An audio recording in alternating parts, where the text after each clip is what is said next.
আরে ভোঁদা, তুই এথা পেটে হাত দিয়ে বসে আছিস যে, মিস কল মারছে নাকি? আর বলিস না, মিস কল তো মারছে। দুদিন হইল আউট গোয়িংটাও বন্ধ হয়ে গেলছে। ওরে বাবা, ওটার জন্য ভাবছিস? বেল খাইলেই ঠিক হয়ে যাবে। বেল কোথায় পাবে রে? আয় আমার সঙ্গে।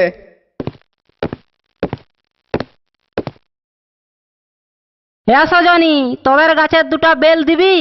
আমি দিতে নাই পারব, ওই দেখ ঝুলে আছে, তুলে এলে আর খাইয়ে এলে।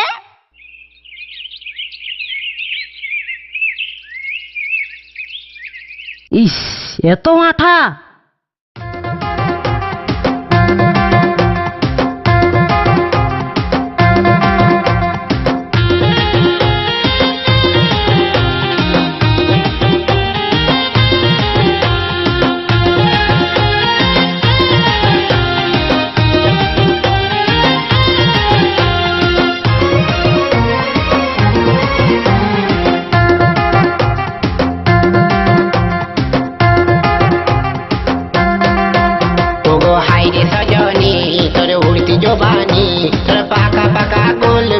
हमके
खवाली।